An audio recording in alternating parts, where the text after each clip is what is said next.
उम्र जा रही है, शादी टूट रही है, शादी नहीं लग रहा है कि ये कौन नहीं शादी लगा हुआ टूट गया, क्योंकि ये 6 महीना शिक्षक कह के सीधे बोला कि ये परमानेंट नहीं है, पर यानी अब इस लोग को निकाला जाएगा। तो शादी वाले को जैसे पता चला तो होगा, लेकिन सरकार भी पलट गई। अब सर तेजस्वी यादव को भी आखिर अब तो वो विपक्ष में आ गए, तो वो मान सम्मान की लड़ाई के लिए अभी भी पेमेंट नहीं मिला है। किस तरह मैं धरना स्थल में आया, कैसे उतना दूर से मैंने आके अपना सेवा दे रहा हूँ, और स्कूल में उतना टाइम तक 9 से 5 रह रहा हूँ, पेट में क्या खाया नहीं खाया, लेकिन बच्चे को पढ़ा रहा हूँ। 1 रुपया नहीं आया तो सरकार इसकी भी यथाशीघ्र वेतन की भुगतान की जाए और हम लोग की रोजगार को बरकरार रखा जाए। नमस्ते प्रणाम, आप देख रहे हैं नेक्स्ट भारत। देखिए यहाँ पे बिहार शिक्षक अतिथि संघ के द्वारा जो है धरना प्रदर्शन किया जा रहा है और क्या कुछ कर रहे हैं देखिए इस वीडियो में। की मांगे है कि जितने भी शिक्षक अतिथि शिक्षकगण हैं उन लोगों को जो सेवा है उनका नियमित किया जाए, और हमारी सैलरी विगत 6 महीनों से नहीं मिल पा रही है। इसके लिए हम लोग त्रस्त हैं, हमारे बाल बच्चे सभी दुखित हैं, परिवार घर परिवार सभी कोई दुखित है। उन लोगों को जितने दिन सेवा किया गया है उसका है जो सैलरी बनता है वो सैलरी है तत्काल निर्गत किया जाए।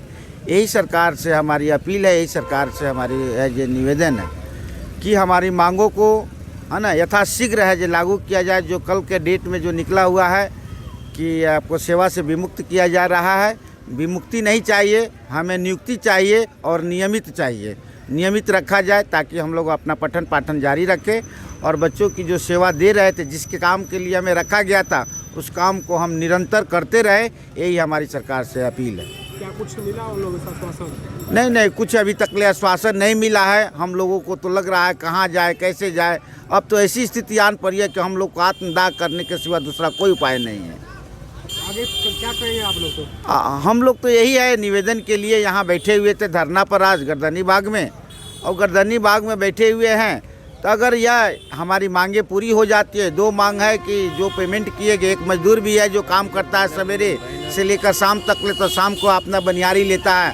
हम लोग विगत 6 महीना से काम कर रहे हैं, लेकिन एक भी पैसा हम लोगों को अभी तक ले नहीं मिल पाया है।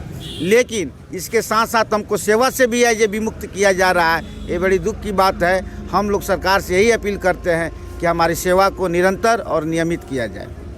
यही क्या कहेंगे सर? यही कहेंगे कि जो 28 तारीख का फरमान निकला गया है कि अतिथि शिक्षा सेवक यानी आउटसोर्सिंग के माध्यम से जो है हम लोग का सेवा नहीं ली जाए, उसको उस चिट्ठी को निरस्त किया जाए। हम इससे ज़्यादा कुछ नहीं कहेंगे। हमारे सहपाठी बहुत ऐसे चीज़ बोल दिए हैं जो कि मेरी मुंह की बात छीन ही लिए हैं। हम यही कहेंगे कि 28 तारीख की जो सेवा है उसको निरस्त किया जाए और हम लोग का रोज़गार जो मिला हुआ है उसको बरकरार रखा जाए। और हमारे नीतीश कुमार जी ये जानते हैं कि रोज़गार देने में अभी बिहार सबसे अव्वल है, और ये चीज़ अगर मीडिया में आ जाए कि रोज़गार छीना जा रहा है तो बिहार की बदनामी होगी। वो बदनामी ना होने दे और हम लोग की सेवा को, रोज़गार को बरकरार रखा जाए। मैं इतनी ही वाणी को विराम देता हूँ। अतिथि शिक्षक जिंदाबाद। आउटसोर्सिंग माध्यम से जो अतिथि शिक्षक हैं वो 2023 सितंबर से फरवरी जो किए हैं हम लोग, उसका 1 रुपया पेमेंट तक नहीं मिला है, लेकिन हम लोग मान सम्मान की लड़ाई के लिए अभी भी पेमेंट नहीं मिला है। किस तरह मैं धरना स्थल में आया, कैसे उतना दूर से मैंने आके अपना सेवा दे रहा हूँ, और स्कूल में उतना टाइम तक 9 से 5 रह रहा हूँ, पेट में क्या खाया नहीं खाया, लेकिन बच्चे को पढ़ा रहा हूँ। 1 रुपया नहीं आया तो सरकार इसकी भी यथाशीघ्र वेतन की भुगतान की जाए और हम लोग की रोज़गार को बरकरार रखा जाए। मैं नाम देता हूँ सबको।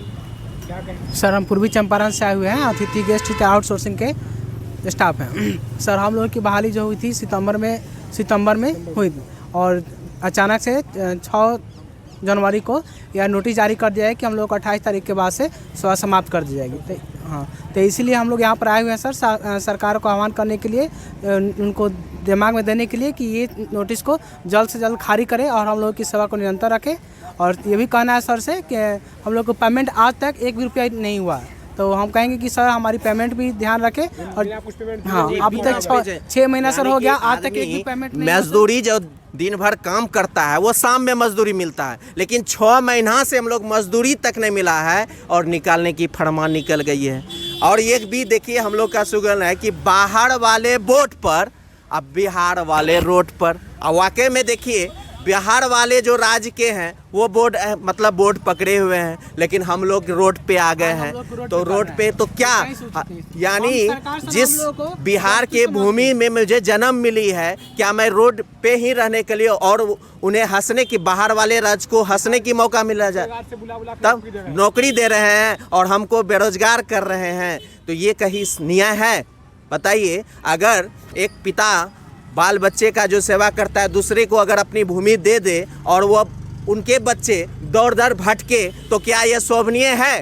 क्या ये पिता को शोभा देता है? क्या यह माता को शोभा देता है? उसी प्रकार मेरे नीतीश सरकार मेरे एक मुख्य गार्जियन हैं। क्या गार्जियन ये थोड़ा सा भी हम उनके बच्चे हैं, पोते हैं, बच्चे हैं, जो भी हैं, लेकिन क्या एक भी मेरे लिए आंख में पानी नहीं है?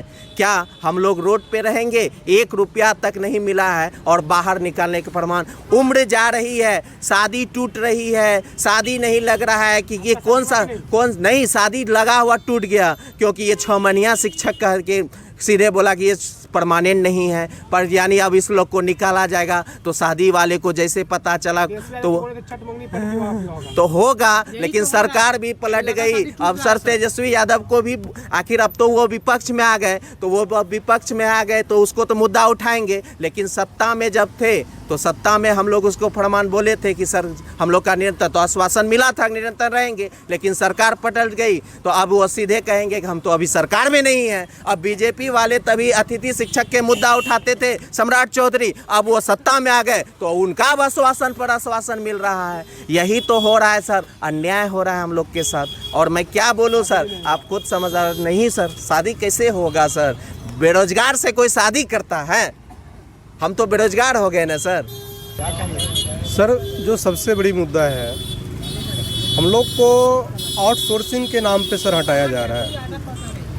ऐसे हम लोग अतिथि शिक्षक आउटसोर्सिंग के माध्यम से है। हमारे विद्यालय में हमारे साथ साथ पहले से जो अतिथि शिक्षक थे वो कार्यरत है, और हम लोग को सरकार ने चिट्ठी जारी कर दी कि आप लोग को 28 तारीख के बाद जो है सेवा से मुक्त किया जाएगा। आखिर कारण क्या है सर? जब हम लोग को बिहार सरकार शिक्षा विभाग से नियोजन पत्र मिली है और वहाँ भी शिक्षा विभाग से मिली है, फिर वो लोग कार्यरत और हम लोग रोड पे आज क्यों है? कहीं ना कहीं ये आउटसोर्सिंग का कारण बता रहा है। या आखिर ये आउटसोर्सिंग को किसने लाया? ये आउटसोर्सिंग को सर किसने लाया? सरकार ही लाई है। फिर हम लोग को आज रोड पे क्यों खड़े कर दिए? मजबूरन क्यों जबरन धरना के लिए खड़े कर दिए हैं? तो मेरा सरकार से रिक्वेस्ट है सर, हम लोग के साथ इतना अन्याय न करें। हम लोग शिक्षित है, बीएड धारी है सर, पीजी है, यहाँ एमटेक वाले हैं, सब साथी मतलब वेल एजुकेटेड है, इसलिए हम लोग को पढ़ाने का मौका दें। आज हम लोग 6 महीना में जितना पढ़ाए हैं, यदि आपको विश्वास नहीं तो विद्यालय जाके बच्चे से एकत्रित हुए, जो अतिथि शिक्षक आपके विद्यालय में आए हैं, क्या उसकी पढ़ाई से आप लोग प्रसन्न हैं? आप वहाँ जाके एक बार अपने विभाग से अवगत कराएं, और मुझे विश्वास है कि आप हम लोग को निश्चित स्थान देंगे। बस।